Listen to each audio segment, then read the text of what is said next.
Prison warders and Ndabazinduna Football Club stole the show at White City Stadium after attacking a match referee Saidi Piri shortly after the final whistle of their 2-1 loss to Talent Vision on Saturday the 5th of November. It was yet another sad day for football, made even more disappointing by that in their disgraceful act they were led by members of their technical staff. You can only feel sorry for the match official Saidi Piri, who must be commended for exercising great restraint under intense provocation that on a different day could have triggered a retaliation.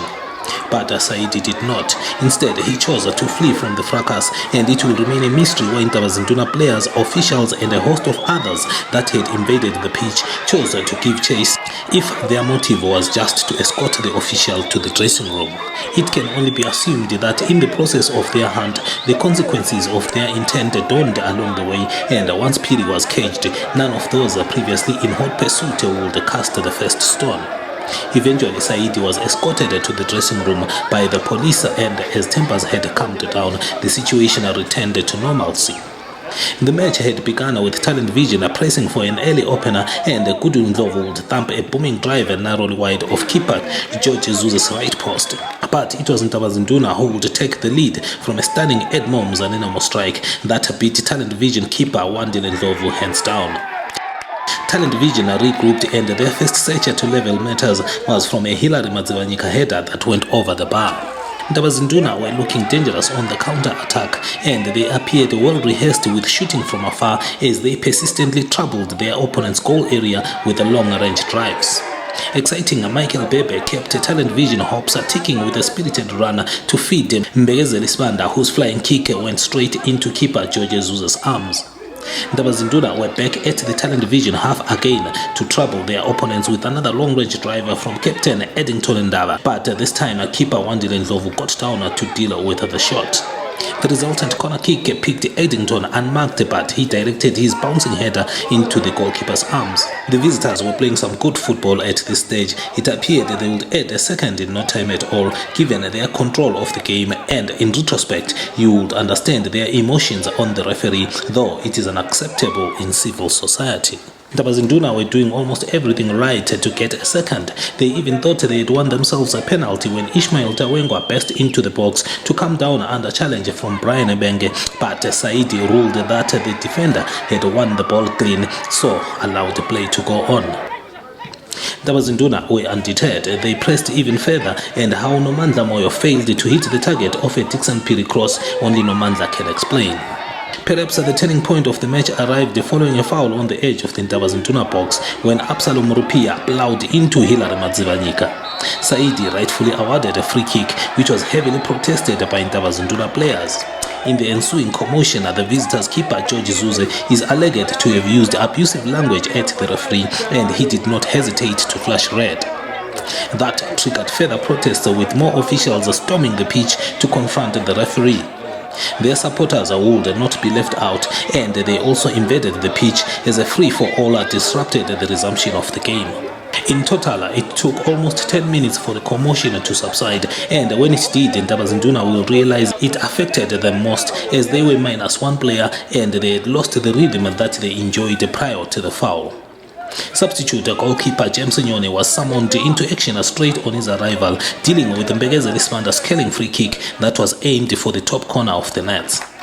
Talent Vision would then find themselves with a great chance to draw level after Edmond Zanenamo handled Brett Ndlovu's free kick in the box. There were no protests about the decision, and Tawanda Muchaya made sure to give Ndabazinduna keeper James Nyone some baptism of fire. Halftime at White City then, on an afternoon of volatile emotions from the away side. Yet a rewind of their performance would suggest better rewards for Ndabazinduna had they kept focus and concentrated more on the game than on match officiating. Clearly, their rhythm was lost after the altercation with the match officials. In the second half, you could sense more trouble on the way, especially after Ndabazinduna's Edmond Zanenamo came down easily in the box and Piri flashed yellow for simulation. Talent Vision would take the lead for the first time in the match after Michael Bebe waltzed his way into the box and placed his shot wide of the goalkeeper to make it 2-1 in his side's favor. Goals normally raise the tempo of the game, and likewise Talent Vision began to enjoy even more goal-scoring opportunities after Bebe's goal with another booming driver from Goodwin Ndlovu landing straight in the arms of the goalkeeper. Tawanda Machaya would follow up to test James Nyoni, who did well to divert Machaya's shot away from the target. With the match winding down towards the end, there was still more time for drama when Tabazinduna Dixon Piri launched himself at Brettendorf with a sickening tackle that earned him a straight red card from Piri. With everyone anticipating the resumption of play, there would be more theatrics as a football fan confiscated one of the match balls in a protest. How the police officers on duty would not apprehend the pitch invader is probably a story for another day, but he would soon leave the pitch at the insistence of one of the players from Tabazinduna. So the match eventually came to an end a few minutes after that incident, and straight after the final whistle, referee Saidi Piri was mobbed by Tabazinduna players, some poking him in the face, before a member of their technical staff also invaded the pitch in violent confrontation to the referee. All hell broke loose thereafter, with Saidi taking to his heels the prison warders and members of the technical team in hot pursuit.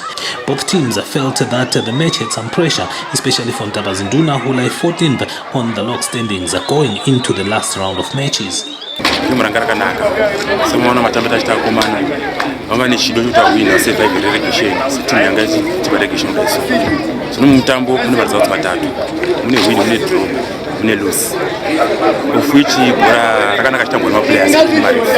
Andrew Musumere, Talent Vision's assistant coach, also said the match was difficult for both sides. For itself, the game was tough.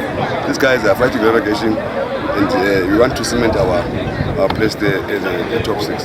2-1 loss then to Tabazinduna, who started the match well before losing focus as the game progressed. Their fate of conduct lies with the Zimbabwe Football Association, and they go into their next match, a championship decider, at the same time relegation, with their mental strength and disciplinary conduct under immense scrutiny given their behavior at White City. After all, they represent uniformed forces, and should they not be exemplary in behavior? Certainly, last weekend against Talent Vision, they were not.